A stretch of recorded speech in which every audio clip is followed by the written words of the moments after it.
kacaankii warshadaha sanadkii 1700 waxaa Yurub ku noolaa farsamayaqaano badan oo dunta iyo dharka sameeya. Waqti kadib waxaa la sameeyay mashiino si dhaqso ah wax u soo saara.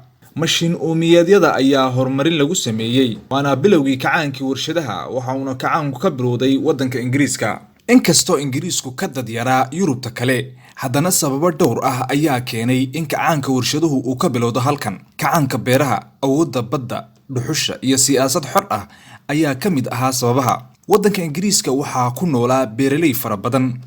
Dadka tujaarta ah ayaa iska lahaa dhul badan, halka beeraleyda yarina ay lahaayeen beero yaryar.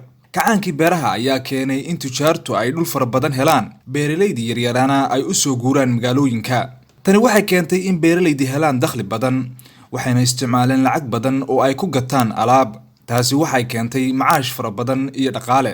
Bilowgii 1800 Ingiriisku waxa uu ahaa dalka ugu awoodda badan adduunka dhanka badda. Awooddii badda ee Ingiriisku waxa ay sugtay safaradii ganacsi iyo gumaysi. Ganacsiga Ingiriisku waxa uu u sugay boqortooyada dhaqaalaha warshadaha culus.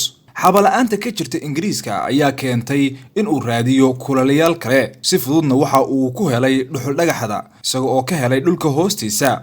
Kadib markii baahidii loo qabay ay badatay dhuxul dhagaxdu, waxa hoos loo sii qoday dhulka godadkii ku yaalay. Arrimahaas oo dhan ayaa waxa ay sal adag u noqdeen hal abuurka tiknoolajiyadda iyo warshadaynta. Kadib mashiinadii ayaa la isugu keenay warshadaha, magaalooyinkii waaweynaa way ay ballaadheen. Bulshadii horena waxa ay noqotay warshadley, dadkuna waxa ay heleen alaabo cusub. Dad badan ayaa nolol fiican halkan ka helay.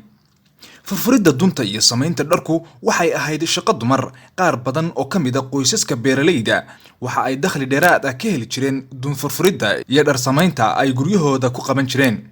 Laakiin mashiinadan cusub waxa ay u baahdeen xoog iyo muruq. Raggii ayaana la wareegay shaqada inteedii badnayd. Warshadaha dunta waxaa ka shaqayn jiray boqolaal rag ah. Mashiinadana waxa ay miiqeen amaba toleen dhar tayadiisu aad u fiican tahay. Warshadaha Ingiriisku waxa ay ka gadeen dhar adduunka oo dhan. Ingiriiska ganacsigan dakhli fiican ayaa ka soo galay. Magaalo warshadeedii u horeysay waxay ahayd Manchester. Kacaankii warshaduhuna waxa uu ka bilaabmay warshadaha dharka. Bulshada Ingiriisku waa ay kordhay, dadka badankiisuna waxa ay u baahdeen dhar raqiis ah. Tani waxay abuurtay suuq. Badeecadaha cudbiga Ingiriisku waxa uu ka soo qaadan jiray dalalka uu gumaysto. Qalabkii hore u isticmaali jireen soo saaridda dharka waxa uu ahaa mid aan wax ku ool ahayn. Sidaas daraadeed alfiyaasha Ingiriisku waxa ay soo saareen mashiino cusub oo dharka soo saaraya, wax soo saarkana kordhinaya. Hadda waxa la helay si cusub oo loo dhalaaliyo biraha. Nin deganaa Ingiriiska oo la oran jiray Abraham Darby ayaa waxa uu tijaabiyay dhuxul dhagaxda. Waxa uuna ogaaday haddii dhuxul dhagaxda uu u gediyo amaba u bedelo nooca loo yaqaan koga in ay dhalaalin karto birta. Helitaankan kadib waxa si weyn u kordhay wax soo saarka biraha.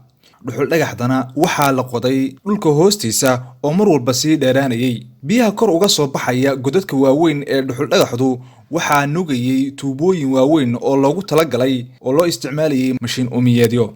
Shaqada godad qodistu waxay ahayd mid aad u culus oo khatar badan, laakiin waqti badan kadib waxa yimi mashiino cusub oo ka cusub kuwii hore shaqadana fududeeyay. Mashiin uumiyadyadu waxa ay ahaayeen hal abuurkii u horeeyay amaba dabada ka riixayay warshadaha. Thomas Newcomen ayaa waxa uu dhisay mashiinkii u horeeyay ee uumiyadyada sanadkii 1712. Waxa uuna biyaha ka soo tuuray godadka dhuxusha, hase yeeshee horumarka weyni waxa uu yimi sanadkii 1776 markaasi oo James Watt uu dhisay mashiin cusub. Mashiinkaasi waxa uu ka xoog badnaa kana wanaagsanaa kuwii hore. waxaana loo isticmaalayay kuwa dhar samaynta iyo bir soo saarista. waxa kale oo loo isticmaali jiray maraakiibta iyo tareenada.